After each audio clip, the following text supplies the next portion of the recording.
this amazing brain. In our last lecture, we looked at the things that are going into the mouth. We looked over here at not only mouth but other areas which are affecting the functioning of our brain.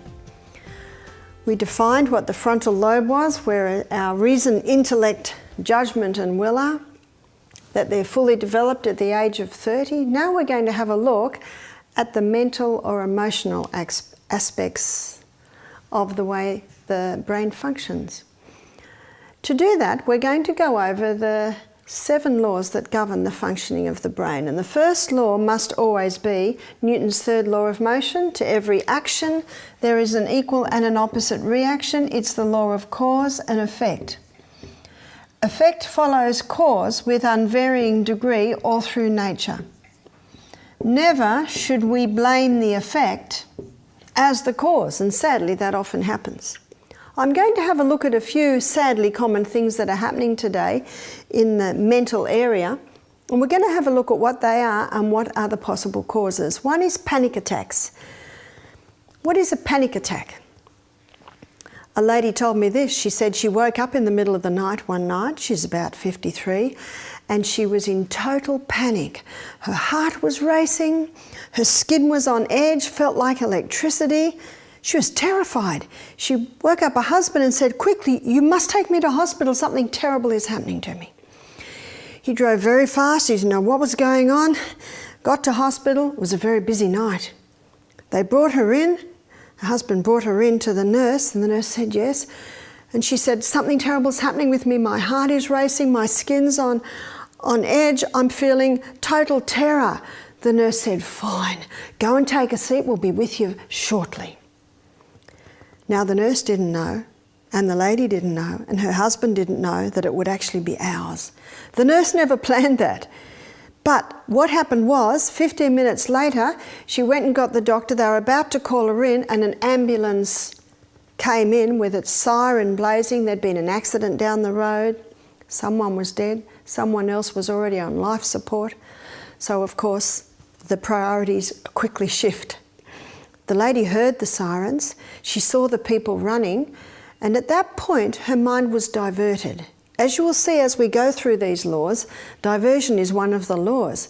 She was watching what was going on. She saw that a crisis was happening, and she watched it all happen. It all took about half an hour before things settled down again. The nurse was about to call her in, and then another ambulance arrived with sirens blazing. Someone had had a cardiac arrest and they were doing mouth to mouth. Can you see the scenario? It was probably about 4 hours later the lady was sitting there, her husband was asleep. It wasn't the nurse's fault, they had planned to see her, it's just that crisis after crisis after crisis came in. By this stage, in fact within probably half an hour, the lady felt all right, but she thought she'd better stay around. She thought she was going to be seen in the next 10 minutes. Every 10 minutes. She woke her husband, she said, "We'll just go home, they're very busy here." They went home, she went to sleep. She woke up in the morning, she felt a little bit silly, but she also knew that what she felt was real. So that day she did a Google search because she had heard the nurse say to another nurse, "Panic attack," and she thought, "I must have had a panic attack." She did a search on the web. She came up with one area that ticked every box for her. Early 50s, starting to go through menopause, had been on the pill for about 10 years when she was younger, she ticked every box. And she searched that line, and she came a little bit further, and she came to the Anna's Wild Yam Cream, a hormonal balancing cream. She found out that when a woman's on the pill, it boosts estrogen and depletes progesterone, and progesterone is the hormone that keeps you calm, that prevents the panic attacks. She thought, well, that's all me. She went a little bit further, and you could send away for a DVD called The Dance of the Hormones. And in that DVD, she learnt about the importance of the 8 laws of health. She learnt about the importance of drinking more water, of having a more plant-based diet. She learnt about the importance of exercising, of going to bed early. She started to go to bed earlier. She learnt the dangers of the sugars, the alcohols, the caffeine. So she stopped alcohol, she stopped sugar, she stopped caffeine. She started to use the sunshine a little bit. She checked her home, had fresh air. After 2 months, she felt fantastic. After 2 months, her friends were saying to her, "What's happened to you?" She'd lost 10 kilos in weight. She said, "Well, I've just been implementing the things that I've heard on this DVD." At the same time, she was taking the Anna's Wild Yam Cream, which was going to boost her progesterone, her happy hormone, and little by little get her estrogen under control. 2.5 months later, she woke in the middle of the night. Panic. Heart was racing, skin felt like it had electricity on it. She was experiencing total terror. This is what her feelings said. You see, the back part of the brain is where the feelings are. And in the first scenario, that had been the boss. But when the feelings started to rise up, quickly frontal lobe kicked in. Frontal lobe kicked in and said, "Aha, it's one of those panic attacks. Aha, I know what it is now. Aha, I know how to conquer this. What I'm doing, eventually I will not get them." She slipped out of bed. She went in and got a crystal of Celtic salt and a glass of water.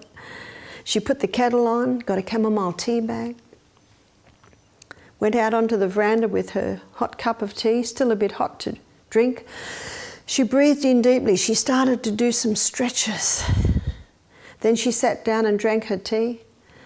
The whole time this was happening, her heart is pumping, her skin is on edge, her feelings are screaming at her, but she's not listening. Got that? She's not listening. She's basically saying to herself, "Settle down. This will pass. This will pass." And in 15 minutes, it had passed. She slipped back into bed and went to sleep. Same situation, but seen at from totally different eyes. What had made the difference? It was knowledge. It was understanding what was happening to her. The old proverb, knowledge is easy to him that understood. She now understood what was causing her panic attack, and she knew how to conquer it. She just had to get over this little hiccup. This lady told me that she had about 3 more panic attacks over the next 6 months. Last time I talked to her, she said it's 3 years later and I haven't had another. How nice.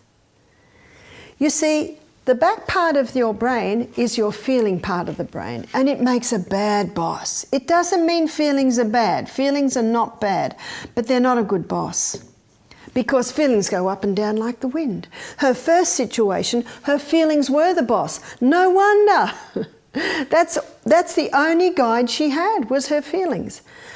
But the frontal lobe part of the brain is a very good boss, because every decision that this boss makes is made according to reason, intellect, and judgment. Basically, you could call it cognitive behavioural therapy. She just changed the way she saw it. And what enabled her to do that was knowledge. Knowledge on why this was happening and what she could do to overcome it. But let me give you another story, and this also was told me. Same situation. Rush to casualty. It's a quiet night. So the lady's given Valium to calm her down and a referral to a psychiatrist. She sees the psychiatrist. He says, "I found the cause of all your problems. You get panic attacks." Now, the night she got a panic attack, it had a profound effect on her. That made a strong pathway.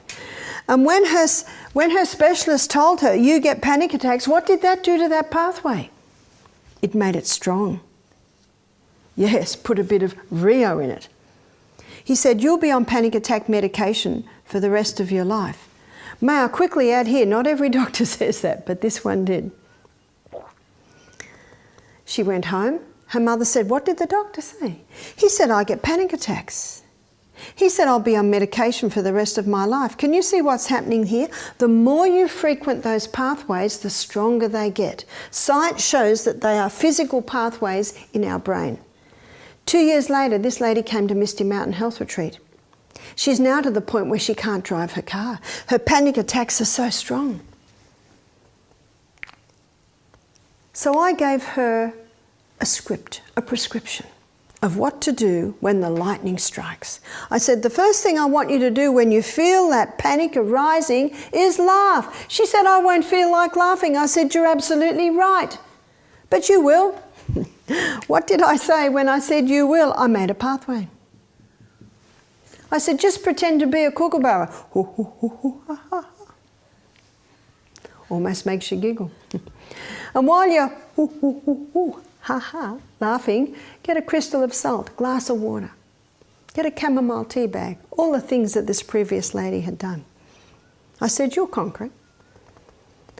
But I said the hardest time will be the first time. Because we like going down the paths of least resistance, don't we? And this has got resistance. It's not a well-worn pathway. This is the path of least resistance, well-worn. It's like going on a bushwalk and being told you can go anywhere but not on the path. It's pretty hard to go through the bush, but on the path, it's easy. That's actually exactly what's happening in your brain. And this lady did it. I don't know anyone that likes being on medication. I don't like it, and I don't know anyone that likes having panic attacks. Eventually, the pathway became stronger and stronger. This is the pathway of conquering panic attacks. And because she stopped frequenting the panic attack pathway, can you see what's happening here? The new pathway is stronger. How long does it take before the new pathway is stronger than the old pathway? Let's make that a little bit thinner. Science shows us it takes 21 days. 21 days to create a new habit. 21 days before her old pathway, the panic attack pathway, is replaced by a new pathway. The new pathway is stronger than the old pathway. And when the new pathway is stronger than the old pathway, when something stressful arises, guess where she goes? Down the new pathway. Isn't that good news? This lady rewired her brain, and science shows us that we can be rewiring our brain right up until the day we die. That's the good news. You've heard the old saying, you can't teach an old dog new tricks. Wrong. You can. Where there's a will, there's a way. If you say you can, you will. If you say you can't, you're right, you won't. It's as simple as that. You see, our feelings are like a wild horse, and they go all over the place. They need the bridle. Whoa up, whoa up. Your bridle is your frontal lobe. That's your board of senses. That's your board of critiques. And can you see if someone is taking all of this into their body, their board of senses, their critiques are not very loud. They can hardly hear them. What about depression? By the way, I've seen many people conquer their panic attacks by the things that I just described. Isn't that good news? Depression is not a cause. Depression is an effect. The medical definition of depression is a chemical imbalance in the brain. What's my next question? Why? What has caused this imbalance? Let's have a look at what causes the highs. Sugar causes a high, wheat causes a high, caffeine causes a high, alcohol causes a high, tobacco causes a high, MSG causes a high. All of these highs come with corresponding lows. They're transitory highs. They're just crutches. They just hold you up for a little time. But because they are transitory, because they are brief, because they are really delusive, they all come with the corresponding lows. Sugar blues, that's why the book's called Sugar Blues. That's the wheat blues. We've got another book called Caffeine Blues. They all cause the blues. They give an initial brief high, but they come along with this long corresponding low. What's a hangover? It's not a very real low. Desperately doing anything to get the next cigarette. Desperately. We've got one we haven't got here, which is drugs. I can't understand myself, a beautiful young girl, going into prostitution to feed her drug habit. That's the effect that the high of the drug does. They're constantly going for it again to try and maintain that high. These are all transitory highs coming along with very real lows. Of themselves and absolutely together, they can cause depression. Depression is a chemical imbalance in the brain. A chemical imbalance can be caused by a lack. So we've got a lack of oxygen. Oxygen vitalizes, invigorates, and electrifies the body. Lack of oxygen can cause depression. Lack of exercise can be one of the causes of lack of oxygen. Lack of sunshine. Sunshine in the day causes a release of serotonin at night. And serotonin is a hormone that makes you feel good. Lack of sleep can cause depression, especially in the hours of powers that we talked about. You see, when you're sleeping in the proper hours, there's a release of serotonin. So sunshine and sleep are both affecting the release of the serotonin. Lack of water. Our brain's a hydroelectric system. Lack of water, lack of hydro, lack of electricity. Negative thought patterns can be developed in a brain that is dehydrated. Lack of rest. Lack of rest can be different to lack of sleep. If you're a computer programmer, your rest might be climbing mountains. We've got many monomaniacs today. Have you heard of a monomaniac? A monomaniac is someone who only develops one part of their brain. My son William's in Brisbane at the moment, and he's getting very busy as a handyman. He was brought up on the farm. He knows how to do lots of things. He said, no one knows how to do anything in the home. People get him to go and change a tyre. People get him to go and fix a washer on the tap. And the people that are doing that are usually computer experts. They're monomaniacs. There's only one part of their brain that's developed, and that's the technology part of the brain. There are many men today who can't chop wood, they can't change a tyre, they don't know how to do a grease and oil change on their car, they don't know a lot of basics, maintenance around homes. And there are a lot of ladies who they're very good on the computer, but they can't knit, they can't sew, they can't cook, they can't clean, they can't parent. There are so many who don't know the basics today. They're monomaniacs, just developed one part. You see, an imbalance is causing depression. And when you have a monomaniac, it creates an imbalance. So we'll have to put here, lack of balance. And lack of balance can be created by a lack of rest. Often if I've been consulting with people all day, lecturing all day, I'll go home, get on my hands and knees and dig weeds. Or I'll go and sew, or I'll go and knit, or I'll go and cook. Something totally different to what I've been doing all day. We need to have a balance in our brain. And to have a balance in our brain, we need to rest our brain. And one of the best ways to rest the literary part of our brain is to climb a mountain. So it's just doing something different can be the best rest that you give other parts of your brain. In Exodus, the Bible talks about a special rest that God gave. And I read the Bible when I was 25, and I got to Exodus where the 10 Commandments are. In the 4th commandment, God said, 6 days shalt thou labour and do all their work, but on the 7th day, rest, rest. I remember as a young mother, I thought, how do I do that? And then I realised that if I have a visitor coming, I've got everything ready.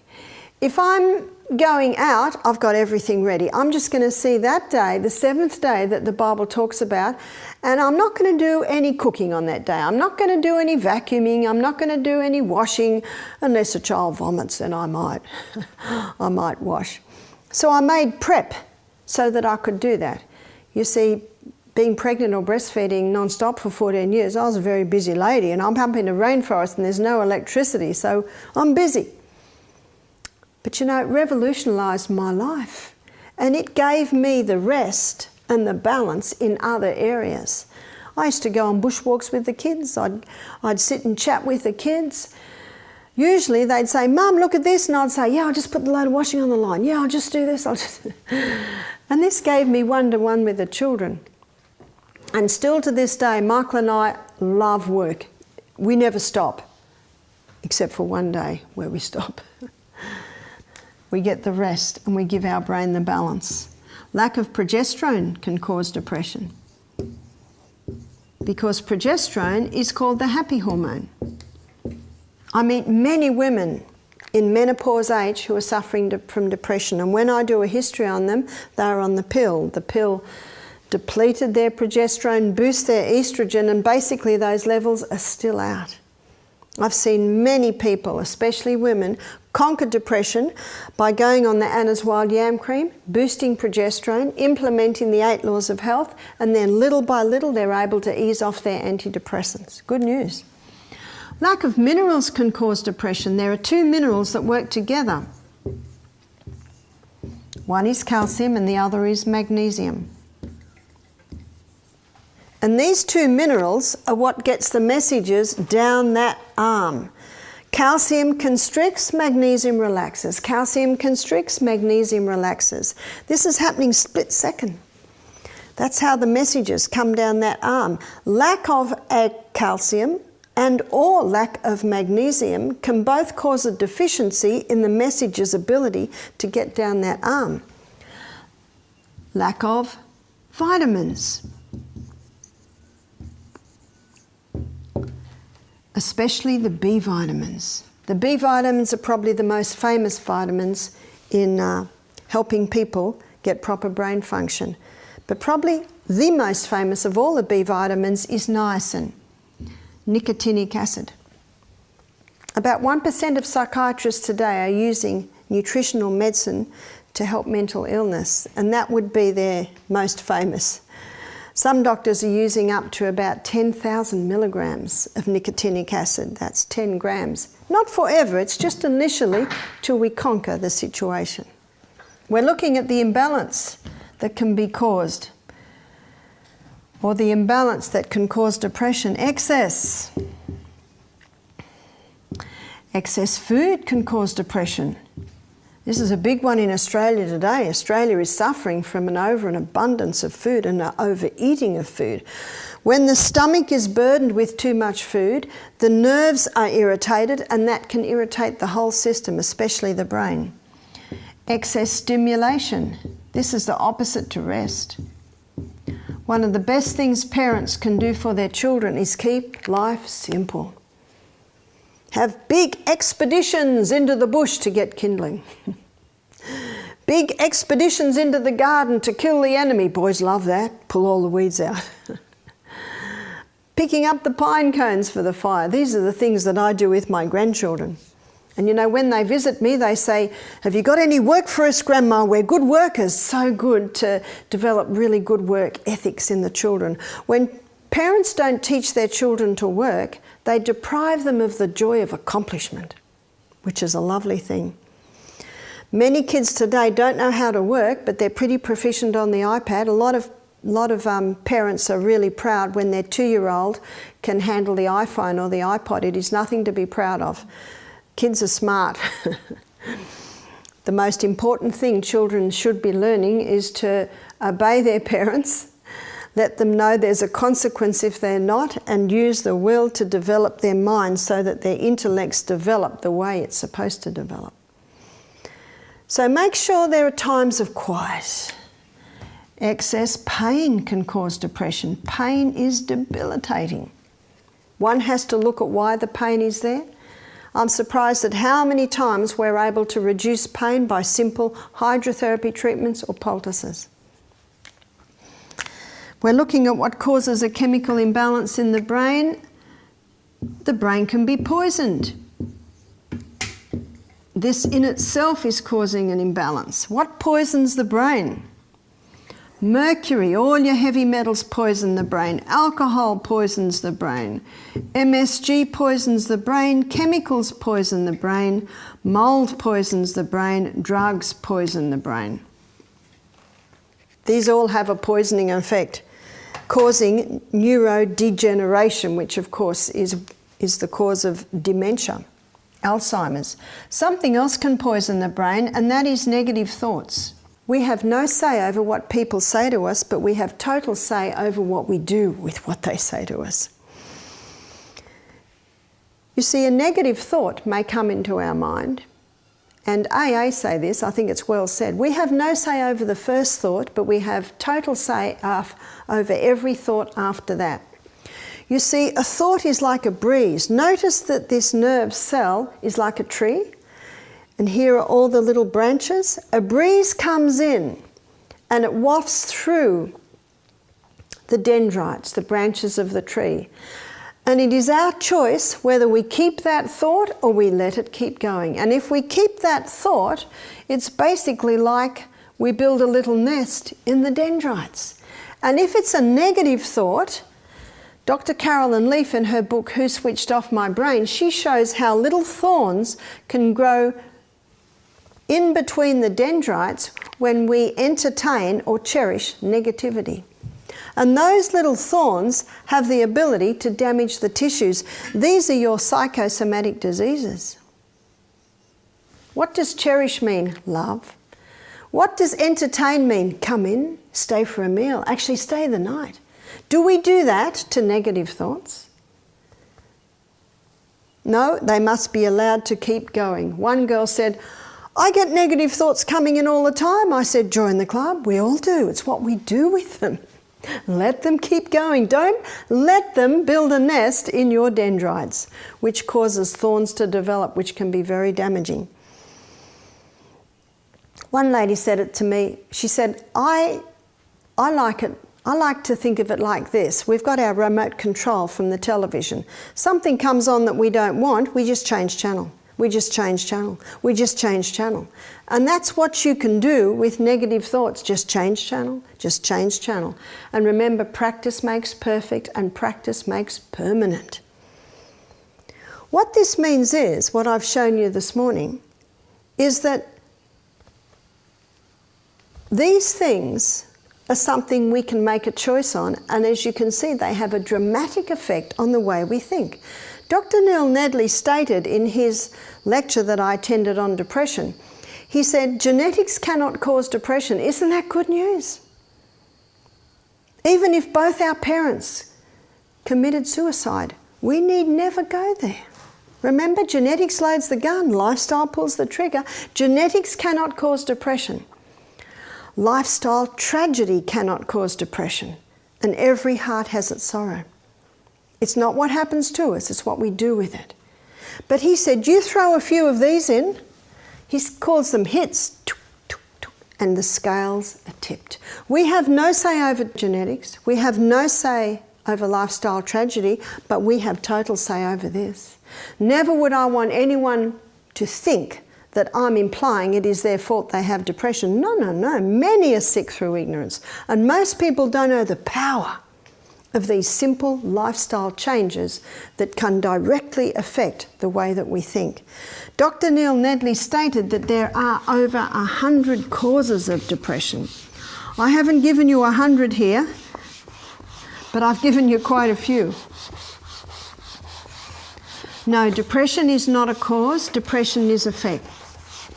And that's why the detective hat has to go on and have a look at all the things that may have brought together so that the effect of depression is happening. Before we move on, there's one last, and this is a Bible verse. I'm sure we all know it well. Do unto others as you would have them do to you. It's more than a nice saying, it's divine law. And that law states that whatever you give out, you shall receive again. Now this can be scary and it can be great. When is it scary? It's scary when what we're giving out is not good, because that law states it's coming back again. Now this can be incredibly helpful when someone has been terribly used, abused.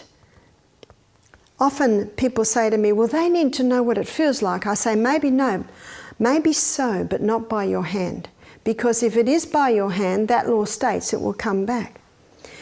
No, the second law gives the key on how we can free ourselves from painful past through the law of choice. Forgiveness is the choice that can free us from painful past. One writer wrote it like this: forgiveness sets the prisoner free. The prisoner is me. It's the best selfish decision you can make. Forgiveness does cut the chains that bind you to painful past. Forgiveness gives you wings. It gives you freedom. One lady said, I don't want to free them. I said, you can't free them. You can only free yourself. I have seen many people who are physically sick because they're bitter about a terrible experience where they were badly treated. And when I say to them, have you forgiven? Often their response is they don't deserve forgiveness. And I say, absolutely right, but it's got nothing to do with it. And they will probably never know whether you've forgiven them or not. In fact, if you don't forgive them, you keep them chained to you. How many people do we meet who have been through a tragic experience and it years later and they're still hanging on to it? Let it go. You can let it go. It's a frontal lobe decision. It is not a feeling decision, because if it was, we would never do it. I'm about to tell you a scientific fact, and it may sound very flippant, but it's a scientific fact. Fake it till you make it. Fake it means I forgive. Why do you fake it? Because you don't feel like doing it. But frontal lobe says you just got to do it. You just got to do it. And you know, when you keep doing it, I forgive this person, I forgive this person, I forgive this person. It might start like that, but remember, practice makes perfect and practice makes permanent. That's what you fake it till you make it is. One lady said to me, I couldn't even say their name the first 2 weeks. But she said, I pushed on, I pushed on. She said, after 2 weeks, I could say their name. After 3 weeks, she said, I had no anger when I said the name. She said, after 2 months, I saw the person in the street, and she said, the hair didn't go up on the back of my head, and I didn't feel like running up and wringing their neck. I actually had almost a warm feeling. Incredible. Incredible. The third law explains this. You see, our words affect our feelings. That's why you have to be very careful on your words, because what you say affects the way you feel. So when this lady forgave her abuser, it changed the way she felt about her abuser. She says she was totally unprepared for that. It was a pleasant surprise, a pleasant side effect. Forgiveness is a choice. It's a frontal lobe decision. Don't listen to your feelings. Just tell them to settle down, because they'll come into line, because your words will affect them. Love is a choice. Love is a frontal lobe activity. It is not dependent on feelings. It is a frontal lobe decision. You see, when we fall in love with character. And character should get more beautiful with age, whereas the grey hair comes and the wrinkles come and the tummy gets a little bit bigger. So if that's what you've fallen in love with, you'll be very disappointed. The movies are wrong.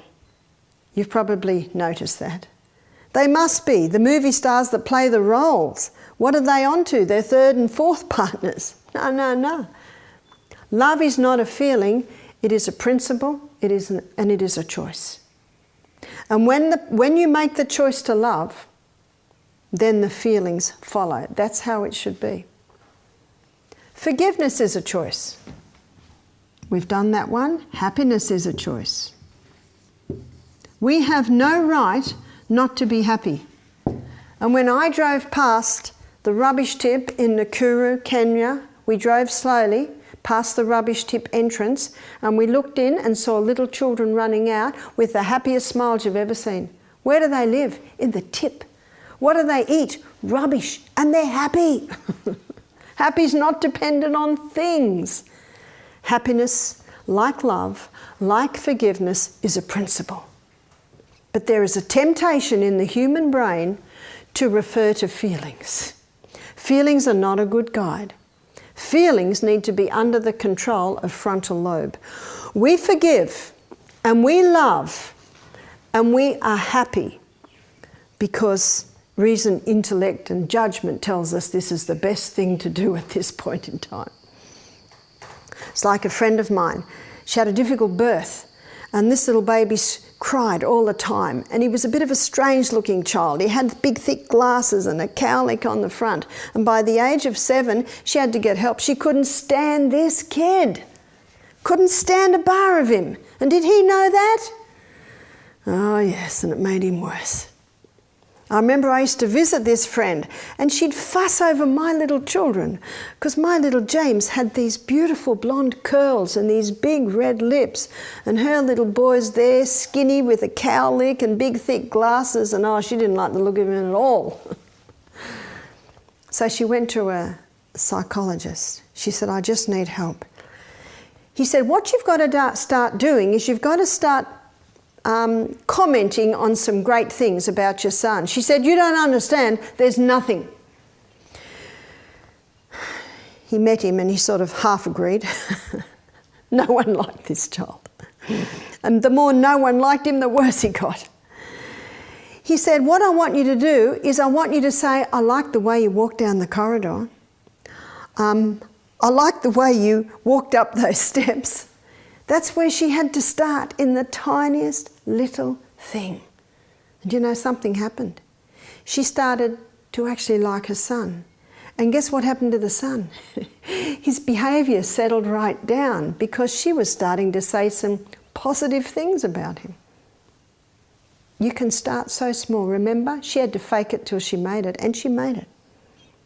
Your words affect your feelings. Her words weren't only affecting the feelings of her son, they were affecting her feelings. And love began to grow. Be careful of your words. You can't let them all out. You see, the fourth law states that your words reveal your feelings and you cannot let them all out. Proverbs 29:11 states that the fool utters all his mind, but the wise man keeps it in till afterwards.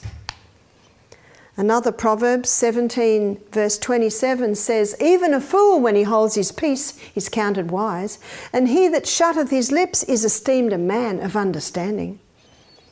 Another Proverbs 13 verse 3 says, "He that keepeth his mouth keepeth his life, but he that openeth wide his mouth shall have destruction."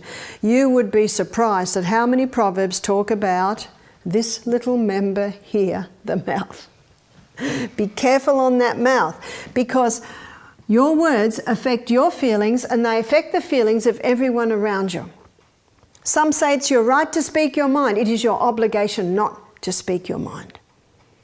I remember down at our health retreat in Melbourne, I came in one day, we had 18 guests, and I knew that one guest was on slippery elm. It's a powder that coats and soothes the gut. And the guests were there about to have their supplements, and there were 18 slippery elms there. Now I know I would have been a fool to open my mouth at that point. I looked at it and went, "Oh dear." And then very quickly, you see frontal lobes kicking in. Frontal lobe says, "Settle down, Barbara."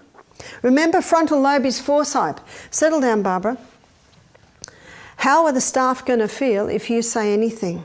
It's going to imply that they don't know their job. And what's that going to do for the guest's confidence in the staff? So you see, very quickly, this is split-second stuff. I smiled at the guests, I smiled at the staff, and I went into my office.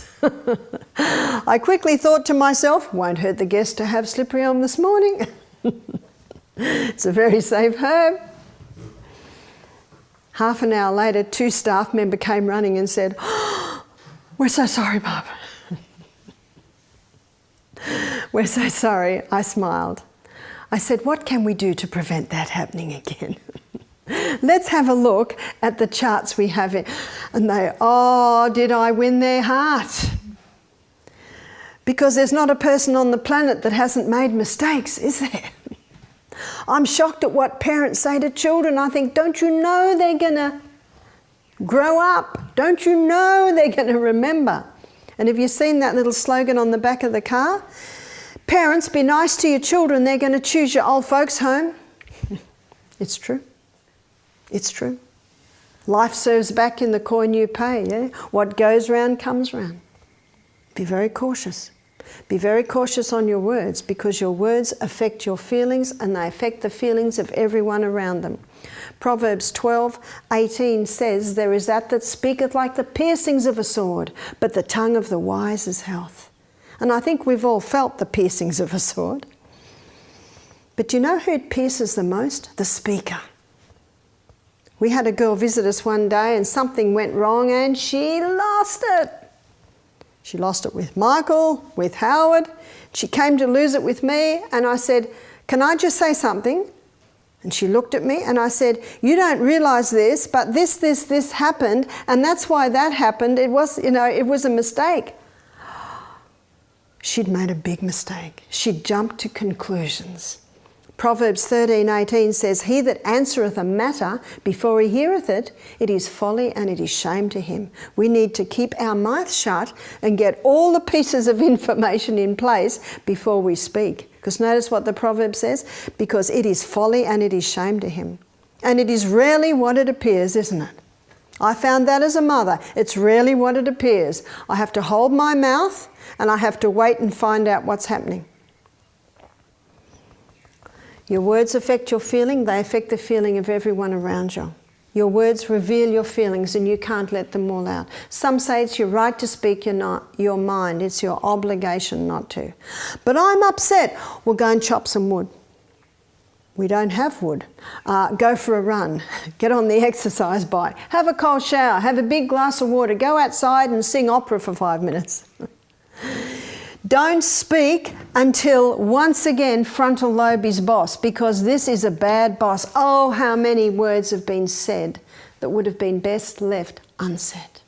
And how many words haven't been said that should have been said? How often at a funeral are these people saying all this stuff about this person, and that person through their life never heard those things? Your words reveal your feelings, so be careful with them. There are some things that need to be said. But it's Colossians 4 verse 6, it says, "Let your speech be always with grace, seasoned with salt, that you may know how you ought to answer every man." You see, with your feelings, if they're in charge, you get fight or flight. But when frontal lobe's in charge and a crisis arises, instead of fight or flight, you get pause and plan. Where do you pause and plan? Frontal lobe. Remember, that's foresight. But when feelings are in charge and a crisis arises, there's your fight and your flight. Oh, what a problem this tongue causes. And James chapter 5 gives a very good explanation of this tongue. Oh, such a little member. Oh, but what a fire it can start. But if frontal lobe is in control, which it will be if all of these are out of the equation. And if the brain's well hydrated, it's eating nourishing food, it's exercised, it's had its proper sleep, no stimulants going in, sunshine, fresh air, frontal lobe will be working well. So you will be able to pause and plan. I taught my boys a proverb at a young age. I wanted to raise boys that could pause and plan, not fight or flight. Because I know what a scary thing it is for a woman to be at the hand of an angry man. So the proverb is Proverbs 16:32. It says, "He that is slow to anger is better than the mighty, and he that ruleth his spirit than he that taketh a city." Number 5 is the law of adaptation. It's only 10 years that science has acknowledged we have a changeable brain. It's called neuroplasticity. Neuro meaning nerve cell, plasticity, when you melt plastic, it molds to the shape of whatever you put it on when you have melted it. But the Proverbs talks about the law of adaptation. Proverbs 22:24 states that make no friendship with an angry man, and with a furious man thou shalt not go, lest thou learn his ways and get a snare for thy soul, because of the law of adaptation. And Proverbs 13 verse 20 states, "He that walketh with wise men shall be wise, but a companion of fools will be destroyed," because of the law of adaptation. Because of the law of adaptation, our brain has the ability to grow, and our brain has the ability to shrink. So I'm going to give you a terrible growing scenario and then an excellent growing scenario. Have you heard the story of the fish that got away? Every time the story is told, what happens to the fish? It gets bigger and bigger. Every time we relate negative experiences, do you know that they grow? And who would want them to grow? Some people are relating them every day and they're getting bigger and bigger. It's like one lady said to me, "I'm just getting sick of the sound of it. I know he suffered in the war, but I can't bear to hear it anymore." And with that negativity, what's growing? All the little thorns. And that man was beginning to get physical ailments because of these negativity thorns in his brain. Well, what's the wonderful scenario? The wonderful growing scenario is this. Our brain has the ability to develop. Once the brain cell dies, it's gone. It can never regrow. No other cell is like that. But this one nerve cell has the ability to develop 70,000 dendrites. Every time you learn something new, another dendrite. Say you're a pianist, every time you learn a new piece. I like knitting fine lace. Every time I knit something new, a new pattern. My husband recently, or a few years ago, learnt to fly a helicopter. I think a lot of new dendrites came. Because he said he learnt the Bell 47, that's a manual. He said you're doing 5 different things at once. One with one right foot, left hand, 2 things with the right hand, all at once.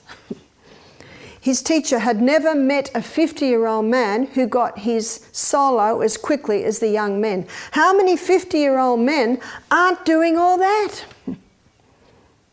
Michael did have some drugs and some marijuana in his youth, so he has sustained a bit of damage, but he's obviously developed what remains. That's the good news. 70,000 dendrites. That's why we should never stop learning. Never stop learning. A.A. Milne, the poet, said the world is full of so many things, we all should be as happy as kings. My husband's not interested in gardening or knitting or sewing or cooking. Obviously, you choose things that you like. But science shows that learning a musical instrument is one of the top on the list. Can you play a musical instrument? Well, it's time to learn. Please spend the next few hours choosing your instrument. Triangles out, don't need a lot of skill for that. Some may question that. Also learning a new language. Learning a new language also helps to grow a lot of dendrites. My music teacher, yes, I am attempting to, and I will learn the recorder. She told me that learning to read music is like learning a new language. Memorizing, especially the Bible. The King James Version of the Bible I find the most poetic, and I love to memorize from the Bible. Some think that I have a talent, but I don't. It's just hard work. Let me relate something to you that will take a few minutes but took me months to memorize. There's just strong pathways in there in my brain now. It's Proverbs 22 verse 17. Bow down thine ear and hear the words of the wise, and apply thine heart to my knowledge. For it is a pleasant thing if thou keep them within thee. They shall withal be fitted in thy lips, that thy trust might be in the Lord. Have not I made known unto thee this day? Have not I written unto thee excellent things in counsel and in knowledge, that thou might know the certainty of the words of truth, that thou might be able to give an answer to them that are sent unto thee. Now you can see why I memorise that. I think it's so pertinent to what I believe my role is in making you all know what is the certainty of the words of truth. I'm not clever and I don't have a talent, it's just hard work. How long does it take before one verse is solid in my mind? Maybe about 21 days. I'm like a dog at a bone. I just keep at it and at it and at it till I have it solid in my mind. And then I can not say that for 2 months and then I can just say it. If I don't say it for a year, I might need to go over it a little bit and get it clear. Well, what's a terrible shrinking scenario? If you don't use your brain cells, you will lose them. When these brain cells go into stagnation from lack of use, they die. And once they die, they're gone. But what can also cause a shrinkage is these thorns, which are causing damage. Well, what's your good shrinking scenario? When we forgive anyone who's ever hurt us in our life, we turn painful past to dust. And when you turn painful past to dust, there's no bad smell to draw you down to that memory anymore. And so the pathway to that memory actually shrinks because of lack of thoroughfare down that pathway. Isn't that good news? I've seen so many people who've struggled with abuse in past. They have made a decision to forgive and they stop relating the story. You see, there's no bad smell anymore. It's just a little pile of dust. That's the good news. And Dr. Carolyn Leaf, she takes it one step further. She says, when you forgive everyone, anyone who's ever misunderstood you, ever hurt you in any way, you turn painful past to dust. And that night, let's say you do it right now, today, then tonight when you go to sleep, glial cells are activated. And these are the brain's vacuum cleaners. And there are more glial cells than nerve cells. And they come along in the night while you're sleeping and they vacuum clean up those old nests and those old thorns that have been damaging for too long. Science now shows us that forgiveness has a physiological effect on the brain to spring clean the brain. Isn't that good news? Amazing. Number 7, the last and the final law is the law of diversion. The law of diversion states that when something is so firmly denied as to refuse any hope for it, the brain has the ability to divert to other pursuits. Don't you love it? What are the old sayings for that? When God closes a door, he opens a window. And my elder son James, at the age of 13, he said, Mum, sometimes the window's bigger than the door. Good frontal lobe activity for a 13-year-old. One Italian man said, no. In Italy we say when God closes one door, he opens two. And I think we can all relate to that in our life. That experiences that we have thought would be maybe the worst thing that happened to us have been an open door or stepping stones to greater things. That the trials in our life not be rocks to crush us, but stepping stones to greater things. That's why it's like this. If you say it's great, it will be. And if you say it's bad, it will be. In our brain, there are two polar opposites. There's fear and there's faith. And from fear come all the negative emotions, and from faith come all the positive emotions. And the Bible verse for fear is 2 Timothy 1 verse 7, where it states, God has not given us the spirit of fear, but of power, of love, and of a sound mind. In other words, fear is the opposite to sound mind. But over here on the other end of the scale, we've got faith. And faith is a frontal lobe activity. And the verse for faith is Hebrews 11 verse 1. Faith is the substance of things hoped for, the evidence of things not seen. And down in verse 6 of that chapter it says, without faith it is impossible to please God, because God is a rewarder of them that diligently seek him. And there's one way to strengthen faith. Faith grows strong by earnest conflict with fear and doubt. So that's how you get rid of fear and strengthen faith, by going into conflict with it. It is a choice factor. My daughter Julia found this one. She's a lover of beautiful sayings. Hope and faith are inseparable companions, and hope sees the invisible, feels the intangible, and achieves the impossible. These are frontal lobe activities, and it is in the frontal lobe part of the brain where God communicates with man. In Isaiah 1:18, the Bible says, come let us reason together. It's a choice factor.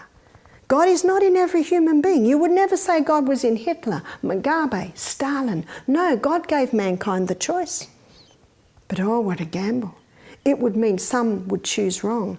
And when people choose wrong, innocent people suffer. What a wonderful gift that God has given to us. The ability not only to choose him and choose life, but the ability to make a decision today that can change our life around.